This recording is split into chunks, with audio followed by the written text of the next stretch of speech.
Halo teman-teman semua, jumpa lagi bersama gua Andy Saputra di Selandia Baru. Jadi di sini gua udah hadirin buat kalian narasumber.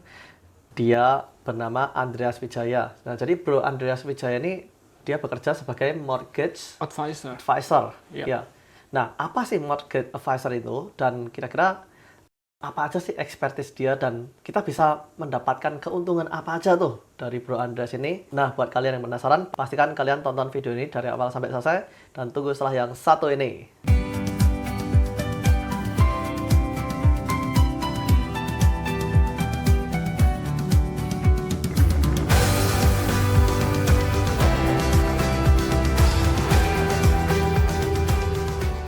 Jadi kita saatnya kenalan dulu nih.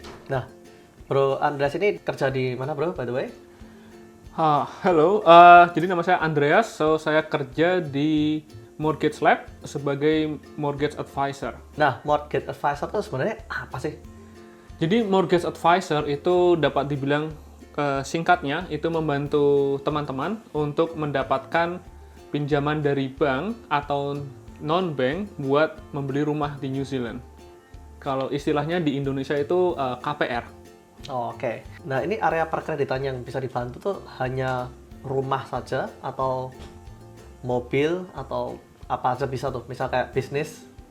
Oke, jadi saya kan title-nya itu mortgage advisor. Jadi scope pekerjaannya itu memberikan advice untuk mortgage. Nah, kalau kita bicara mortgage itu bisa berarti pinjaman buat beli rumah, entah itu pembelian rumah pertama atau pembelian rumah buat investment, atau bisa juga komersial. Terus tadi Bro Andi sempat mention tentang mobil dan kawan-kawannya. Itu saya bisa bantu, tetapi itu lebih ke arah referral seperti itu. Oh, oke. Nah, jadi di sini gue udah siapin beberapa pertanyaan-pertanyaan yang bisa dicerna oleh general audience nih. Jadi untuk pertanyaan-pertanyaan awam seputar pembelian rumah di New Zealand, kira-kira prosesnya kayak gimana aja. Nah, jadi apa saja sih sebenarnya persyaratan dasar untuk first home buyer ya di New Zealand ya? First home buyer dulu nih, kita ngomongin first home buyer. Oke, jadi konteksnya itu tentang first home buyer. Jadi syarat utamanya itu adalah dari sisi residency. Itu jadi kalian harus minimum itu New Zealand resident ataupun New Zealand citizen. Case by case terkadang ada juga beberapa lenders, kita sebutnya lenders karena ada bank dan ada juga non-banks. Ya, ada beberapa yang bisa terima kalau misalnya kalian itu belum punya resident tapi udah mulai memasukkan aplikasi sebagai resident gitu, atau mungkin kalian belinya berdua. Misal seperti suami dan istri gitu. Yang salah satu dari kalian itu udah resident, yang satunya masih belum. Nah, itu bisa juga. Masalah, jadi ya? itu benar-benar case by case. Oke. Gitu. Tapi kalau misal keduanya masih work visa semuanya, itu nggak bisa ya? Untuk saat ini belum, tapi saya mendengar ada beberapa lender yang mereka bisa terima walaupun kalian punya adalah work visa, tapi saya harus double check itu. Karena normally 99,9% itu resident atau citizen. Iya. Nah, sebenarnya kenapa sih harus resident? Sebenarnya masalah di pembelian rumahnya atau masalah di dapetin mortgage-nya sih sebenarnya? Sebenarnya itu permasalahan dari sisi dari lendersnya nih. Karena gini, karena di New Zealand kan kalau kita apply buat mortgage itu rata-rata orang itu lock 30 tahun kan. Oh, oke. Iya. Jadi kalau jangka panjang banget soalnya. Benar, itu dapat dibilang lifetime commitment. Iya, benar. Iya, jadi coba kita pandang dari sisi pandang lenders. Kalau misalnya kalian katakanlah masih work visa atau visitor visa, terus kalian dapat pinjaman nih, katakanlah 500.000 New Zealand dollar buat beli rumah. Terus 2 tahun kemudian, nggak dapat visa, terus kalian pulang, terus bank akan, terus gimana nih sisa remaining balance? Ya, itu juga sih. Berarti termasuk ya kayak security buat banknya juga. Security, betul. Makanya dibikin harus resident only tuh. Ya, padahal New Zealand sebenarnya banyak migrants kan. Sebenarnya kan secara number kan mungkin banyakan yang non resident ya untuk pekerja migrannya kan. Iya, betul. Iya. Oke, jadi sebenarnya berapa sih minimum deposit yang dibutuhin buat first home buyer nih? Oke. Kalau misalnya kita udah resident, terus kita mau beli rumah, nah itu minimum depositnya berapa nih? Oke, jadi untuk minimum deposit idealnya itu 20%. 20%. Ya, kenapa? Karena di New Zealand itu ada dua macam mortgage interest rate. Ada yang special rate, ada yang standar. Iya. Biasanya yang special rate itu pasti rate-nya lebih rendah daripada yang standar. Nah, untuk mendapatkan special rate itu membutuhkan depositnya tinggi, 20%. Kalau kalian depositnya kurang dari 20%, itu biasanya dapatnya yang standar atau in between, tergantung lenders. Karena tiap lenders itu ada term and condition-nya masing-masing. Atau tergantung dari negosiasinya tadi berapa gitu. Iya. Terus selain itu juga, kalau kalian itu first home buyer, berarti belum pernah beli rumah di New Zealand, kalian bisa apply dengan yang namanya first home loan dari Kāinga Ora. Itu bisa minimum 5%. Tapi ada terms and condition-nya juga. Oke. Seperti itu. Nah, ini menjawab pertanyaan dari teman-teman nih. Sebenarnya kalau kita mau dapetin Kāinga Ora ini tadi, itu sebenarnya kita tetap sama lender bank atau kita KPR-nya sama Kāinga Ora nih sebenarnya? Tetap sama banks, jadi Kāinga Ora itu semacam kayak support dari government buat membantu orang-orang yang mau masuk ke properti gitu untuk beli first home buyer gitu. Jadi ntar Kāinga Ora akan ngebantuin kalian buat memenuhin sisa dari depositnya. Kan tadi bank butuh 20% buat dapat spesial nih. Nah, kalau pakai Kāinga Ora kalian bisa 5%. Ntar sisanya itu di cover sama Kāinga Ora. Oke. Dan ada terms and condition-nya nanti di belakangnya gitu. Ya. Nah, mungkin nih bisa kasih background ke teman-teman nih. Kāinga Ora itu sebenarnya apa sih? Ya, jadi Kāinga Ora itu lebih ke arah skema gitu, buat dapat dibilang skema itu kayak government itu akan support gitu buat kalian, karena realita kan nggak semua orang bisa mencapai 20% nih, apalagi kalau harga rumahnya katakanlah 1 juta New Zealand dollar. Ya, itu 1 kan million ya. Iya, 1 million. Itu kan kalian butuh 200.000 buat 20%. Itu kan lumayan cukup berat itu. Cukup besar ya. Cukup besar. Nah, dari situ government membikinlah satu sistem, Kāinga Ora, di mana cuma 5% gitu. Nah, sebenarnya ada positif negatifnya nggak nih pakai Kāinga Ora sama nggak nih? Secara general, untuk memakai Kāinga Ora, positifnya adalah kalian mendapatkan special rate walaupun depositnya itu 5% ataupun kurang dari 20%. Itu special rate.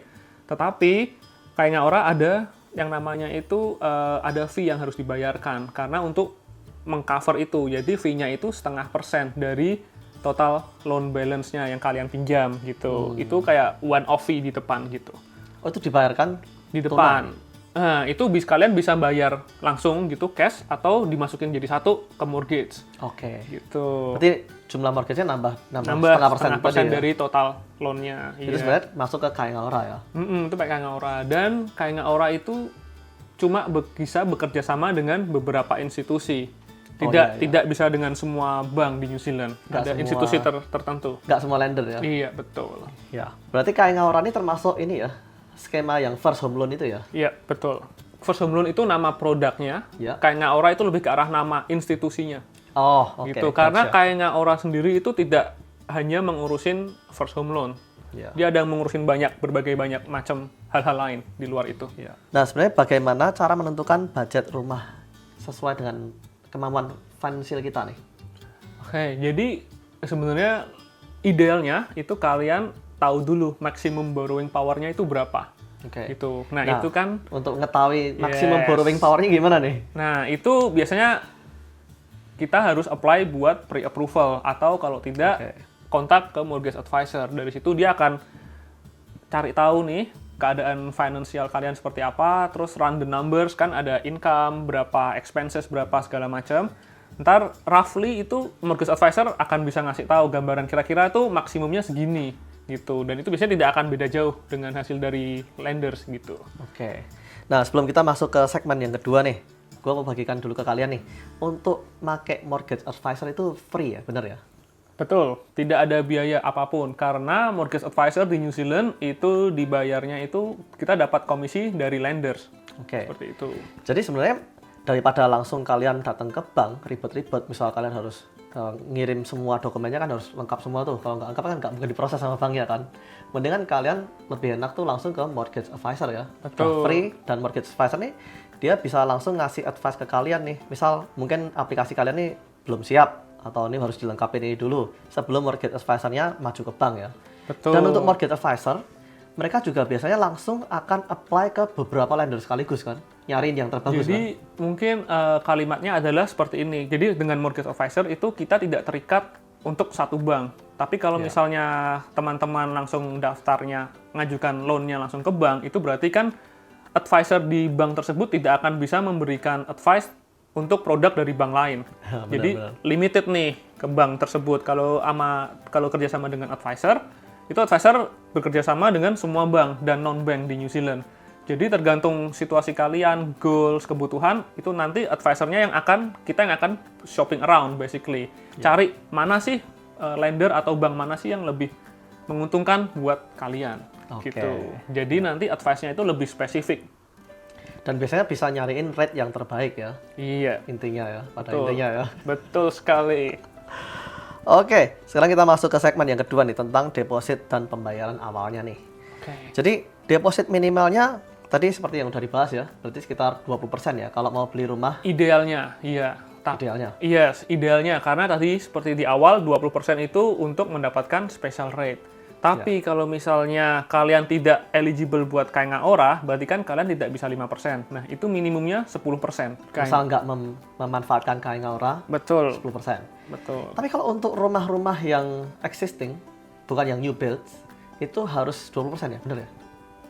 Tidak juga. Tidak juga? Tidak juga. Kalau rumah-rumah bekas atau yang existing, itu depositnya berapa? Bisa 10% juga bisa. 10% juga bisa. Walaupun kalian pakai, kalau misalnya kalian Kainga Ora, ya 5% juga. Gitu. Oke. Loh, Kainga Ora bisa juga untuk existing house ya? Bisa. Oke. Nah, buat ngumpulin DP 20%, itu bisa nggak kita pakai KiwiSaver kita nih? Kan kita kan kalau di New Zealand kan 3% dari penghasilan kita kan dimasukin ke KiwiSaver tuh. Dan ditambah 3% lagi dari employer kan. Sama dari government dia juga ngasih $500 kan setahunnya kan? Iya, tapi ada minimumnya. Kalian harus contribute berapa supaya government itu kasih kalian kontribusi 500. Karena itu kalau nggak salah itu tiap $1 kalian masukin ke KiwiSaver, government contribute 50 sen. Oke. Around that number. Gitu. Berarti kalau kita run the number, itu pokoknya setahun kita kalau nyetor atau KiwiSaver kita 1.050, itu kita kan dapat $500 tuh dari government sekitar tuh. 500, ya. Nah, bisa nggak sih KiwiSaver kita ini kita pakai withdraw semua untuk beli rumah pertama nih, first home buy nih? KiwiSaver itu kita bisa withdraw buat pembelian rumah pertama, first home buyer. Itu benar. Nah, yang bisa di withdraw itu berapa? Itu semua balance disisakan 1.000. Oh, sisa balance disisakan 1.000? Iya, harus disisain 1.000. Dan kalian harus kontribusi minimum 3 tahun. Oke. Tapi kalau kita ngomongin deposit, itu apa aja sih yang kita pakai, yang boleh dipakai buat deposit? Itu satu, KiwiSaver. Ya. Kedua, itu cash yang ada di rekening kalian tuh, cash. Ya. Terus bisa juga kalian itu mendapatkan kayak gifting, kayak bantuan dari relatif. Misal, orang tua nih udah punya mortgage free, udah punya rumah, atau mungkin, waduh. Bank of Mom and Dad ya? Yeah, Bank of Mom and Dad. Yeah, basically. Yep, that one. Itu kalian bisa juga include itu sebagai deposit. Gitu. Ya. Nah, ini gue share dikit aja ya tentang KiwiSaver ya. Jadi kalau kalian bekerja di New Zealand, kalau kalian udah resident, itu kalian bisa punya yang namanya KiwiSaver. Nah, KiwiSaver ini kalau misal kalian opt-in, jadi misal nih, kalian katakanlah nih, bikin gampang ya, dapat gaji 1.000 per minggu. Bikin gampang aja deh. 3%-nya tuh akan ditambahkan ekstra dari employer kalian. Tapi 3% dari gaji kalian itu juga dipotong untuk dimasukin ke KiwiSaver. Jadi kalau kalian mau pakai KiwiSaver kalian untuk beli rumah pertama kali, itu memang lebih cepat ya dengan memanfaatkan KiwiSaver yang ada di tabungan kita nih, gitu. Nah, sekarang kita lanjut ke segmen yang ketiga atau segmen yang terakhir untuk video ini nih. Nah, jadi di sini kita akan bahas tentang mortgage ya atau tentang KPR nih. Nah, bagaimana cara mengajukan mortgage ke bank atau ke lender nih? Jadi kalau misalnya kalian mau mengajukan langsung ke bank, itu sebenarnya kalian bisa langsung datang aja ke cabang gitu. Nah, terus bilang aja, saya mau membeli rumah nih, tolong dihubungkan dengan tim yang terkait. Karena biasanya di cabang itu dia mempunyai divisi terpisah untuk di mana dia mengurusin residential lending gitu. Oke. Nah, kalau misal sekarang kita datangnya ke broker nih, ke mortgage advisor nih, itu gimana tuh? Nah, yang jadi membedakan nih? Iya, jadi kalau spesialnya apa nih? Oke, jadi kalau ke mortgage advisor, namanya aja mortgage advisor. So, itu lebih ke arah advice, kita memberikan advice gitu kan. Jadi langkah-langkahnya itu secara singkat, kita advisor kontak ke klien dulu. Klien, kita cari tahu sebenarnya apa sih goalnya, butuhnya apa, dan kawan-kawan. Nanti kita kirimkan yang namanya itu kayak fact find questionnaire. Nah, di questionnaire itu nanti kalian bisa isi tuh data-data kalian, mulai dari income, expenses, terus apakah kalian punya credit card, dan segala macamnya. Nanti kalau itu udah diisi, ntar kita, sebagai mortgage advisor akan melakukan assessment. Iya. Nah, ntar kira-kira di assessment itu kita akan dapat gambaran lah, kira-kira borrowing power-nya berapa. Oke. Nah, dari situ ntar kita akan request buat teman-teman buat upload dokumen-dokumen yang dibutuhkan. Semisal pasport, visa, bank statement, terus ada juga payslip atau kontrak kerja, seperti itu. Nah, ntar kalau itu sudah selesai semua, dokumen sudah di-upload, terus advisornya happy, terus kliennya happy dengan hasilnya udah matching. Karena terkadang ada juga yang klien itu mau declare-nya seperti ini. Contoh, sebagai contoh, expenses. Oke, kita buat grocery cuma $100 seminggu. Ternyata setelah si klien submit bank statement, terus advisornya run the numbers, kok ya ternyata menurut bank statement $1.000 seminggu.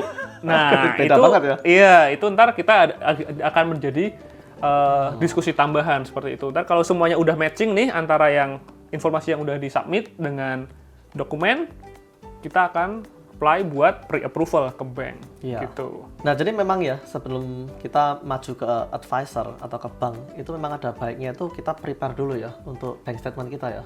Jadi misal nih, untuk misal kita mau beli rumah nih, terus kita siapin dulu expenses kita tuh dihemat dulu ya, perkecil ya, supaya nanti dirapiin, powernya dibersihin.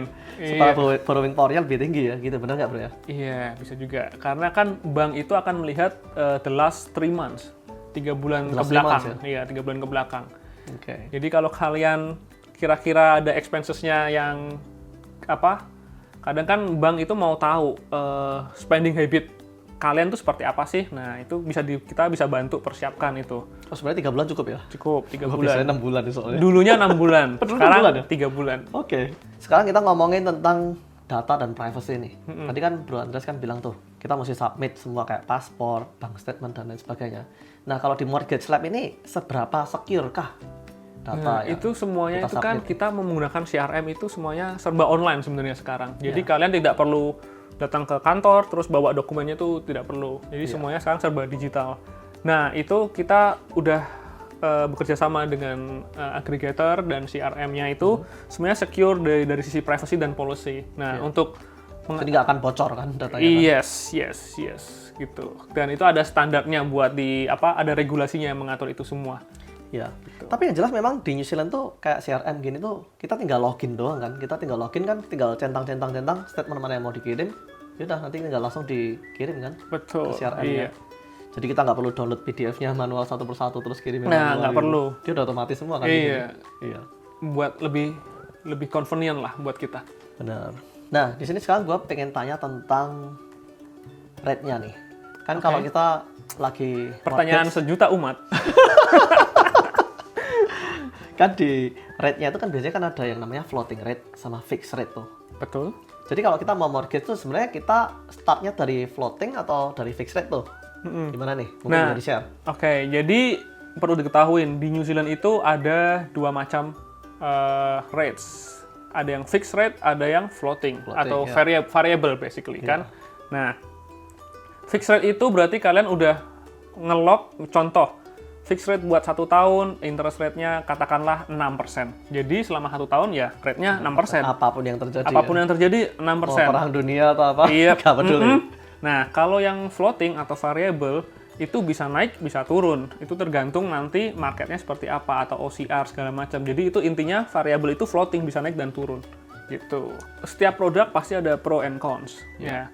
Tergantung dari kalian nih, dari teman-teman seperti apa. Biasanya variable atau floating rate itu lebih cocok buat orang-orang yang kira-kira tahu nih 3 bulan ke depan atau 6 bulan ke depan dia tahu akan menerima uang yang cukup signifikan. Misalnya kerja di bidang yang commission based gitu. Jadi ada performance bonus atau apapun itu. Nah, jadi begitu mereka terima, dia bisa bayar mortgage-nya tanpa ada penalti kalau pakai yang floating rate. Atau misal bayar lump sum gitu ya. Iya, betul. Tapi kalau fix kan nggak bisa. Udah fix, namanya aja fix kan. Jadi kalau tagihannya katakanlah $100 seminggu, udah selama setahun $100. Kalian dapat uang, tahu-tahu dapat nemu uang dari jalan misal mau dimasukin ke mortgage buat fixed rate, nggak bisa. Kecuali kalian mau bayar ada yang namanya break fix ya. Break fee-nya itu. Break fee-nya berapa sih biasanya kayak gitu? Nah, itu harus double check ke bank masing-masing. Rata-ratanya berapa kalau misal kita? Itu bervariasi. Karena itu tergantung dari berapa besar loan-nya dan masih ada berapa waktu lagi, termsnya masih sisa berapa. Iya. Gitu. Dan itu akan ganti tiap hari. Bener juga ya. Kalau sekarang ini kan Maret 2025 nih. Rata-rata bunganya berapa nih? Buat gambaran aja nih secara umum nih. Wow, oke. Pertanyaan sejauh amat nih. Iya, makanya kan. Paling rendah sekarang mungkin teman-teman pada tahu lah ya. Paling rendah itu sekarang 4,99 di 2 tahun.